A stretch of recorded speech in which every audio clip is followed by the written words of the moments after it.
குவைத்துக்கு அடிக்கிறாங்கன்னா குவைத்துக்கு அடிக்கிறாங்கன்னு புரிஞ்சுக்கொள்ளக்கூடாது, பஹ்ரைனுக்கு அடிக்கிறாங்கன்னா பஹ்ரைனுக்குன்னு புரிஞ்சுக்கொள்ளக்கூடாது.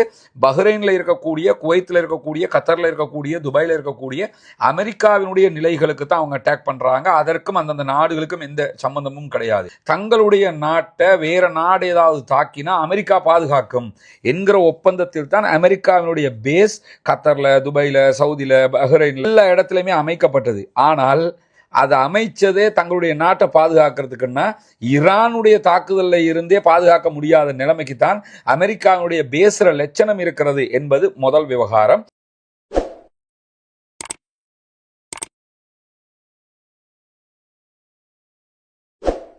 அன்பிற்கினிய சகோதர சகோதரிகளை நம் அனைவர் மீதும் ஏக இறைவனுடைய அமைதியும் கருணையும் உண்டாகட்டுமாக என்கிற உயரிய பிரார்த்தனைகளோடு, பாலஸ்தீனம் மீதான இஸ்ரேலிய ஆக்கிரமிப்பு ராணுவத்தினுடைய 2 ஆண்டு கால தாக்குதல்கள் இடைநிறுத்தப்பட்டு 141வது நாட்களை நாம் கடந்து கொண்டிருக்கக்கூடிய இந்த சூழல்ல இன்றைய தினம் திடீரென பேச்சுவார்த்தைகள் நடத்தப்பட்டிருக்கக்கூடிய அந்த காலகட்டத்துக்குள்ளேயே ஈரான் மீது அமெரிக்காவும் இஸ்ரேலும் பயங்கரமான தாக்குதல்களை நடத்த ஆரம்பித்திருக்கின்றன. ஒரு பாரிய யுத்தம் ஒன்று மத்திய கிழக்கிலே ஆரம்பிக்கப்பட்டிருக்கிறது. இன்றைக்கு அதிகாலையிலேயே இந்த தாக்குதல்களை ஈரான் மீது அமெரிக்காவும் இஸ்ரேலும் நடத்த ஆரம்பித்தன. முதல் தாக்குதலை இஸ்ரேல் தான் நடத்த ஆரம்பித்தது. இஸ்ரேலோடு சேர்ந்து அமெரிக்காவும் தற்போது தாக்குதல்களை உச்சமாக நடத்தி வரக்கூடிய சூழல் உருவாகிறது. இப்படியான சூழல்ல ஈரான் தன்னுடைய நாட்டுக்குள்ள மொத்தமாக மீடியாவை, குறிப்பாக இன்டர்நெட்டை திரும்ப முடக்கி இருக்கிறாங்க.